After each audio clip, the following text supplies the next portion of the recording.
Okay, let's dive right into this explainer. Picture this scenario for a moment.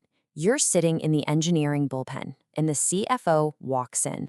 The room gets a little quiet. The quarterly profit margins just dropped again, and guess what? Your AWS bill is the prime suspect. As the lead engineer, you immediately feel that knot in your stomach. So you pull up the dashboards, fully expecting an absolute disaster. You're bracing yourself for red alarms, database deadlocks, cascading 504 gateway timeouts, the whole shebang. But you look at the screen and honestly, nothing makes sense. Production is absolutely flawless. You're seeing zero dropped packets, zero latency spikes, literally 100% uptime. Your customers are perfectly happy, and the applications are undeniably healthy. So the technical side of the house is shining, but the financial side, it's bleeding. So you really have to ask yourself this critical question. Where is the money going? Think about that for a second. You have a perfect system, but a completely out-of-control budget. Naturally, you dig into Amazon CloudWatch to find out what's really going on. And right there, looking at your Amazon AC2 fleet, you find the silent killer. 2%. You have hundreds of backend servers, and we're talking massive, memory-optimized, compute-heavy instances here. But their average CPU utilization, it's sitting at a flat 2%. They are practically asleep. So why did this happen? Well, it happens because engineers are terrified of traffic spikes. During the initial launch, the team over-provisioned absolutely everything, just to be safe. They bought the biggest servers possible, and they simply never looked back. To put that into perspective, think about renting a massive, state-of-the-art stadium designed for 10,000 people just to host a daily event. But every single night, only 50 people actually show up.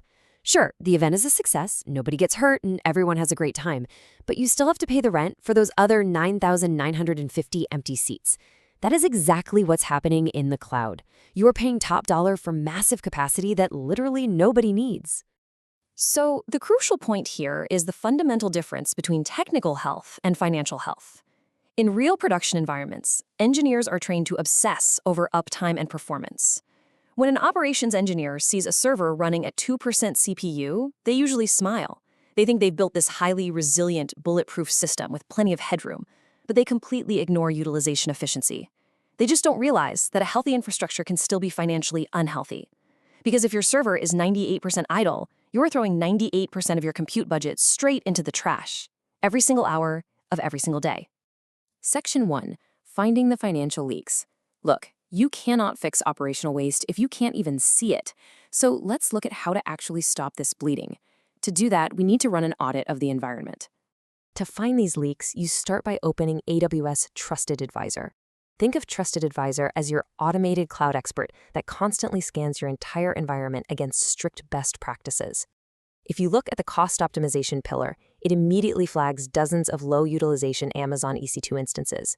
It shows you exactly which servers have had less than 10% CPU utilization for the last 14 days. But here's the catch. Trusted Advisor just tells you that a server is too big. It doesn't actually tell you what size it should be. And you really don't want to guess, scale down too far, and accidentally cause a massive production outage. So to remove that guesswork entirely, you activate AWS Compute Optimizer. Compute Optimizer is a real game changer because it takes the guesswork completely out of cost efficiency. It uses advanced machine learning to analyze your historical CloudWatch metrics, looking at your CPU, memory, and network throughput over time. It doesn't just broadly say scale down, it gives you a highly specific architectural recommendation. It tells you confidently, okay, you're currently running an M5.4x large. Based on your historical actual workload, if you migrate to a T3.medium, you'll maintain perfect performance during your peak hours, and you will save 82% a month. And this brings us right to the core concept of rightsizing. Rightsizing is simply matching your underlying infrastructure to your actual operational demand. And notice what we are not doing here. You aren't deleting the application, you aren't rewriting a single line of code. You are just ensuring that your operational alignment actually makes financial sense. So how do we actually execute this in the real world? Well, it takes 3 systematic steps. First, you modify your autoscaling group launch templates with those newly recommended instance types. Second, the massive, oversized instances are systematically terminated by the system. And third, the smaller, highly efficient instances boot up and seamlessly take their place. You are systematically replacing that wasteful infrastructure with right-sized instances, all without ever taking the system offline. And the result? while the next month, the CFO walks back into the engineering bullpen, but this time, it's good news. The total AWS compute bill just dropped by 40%.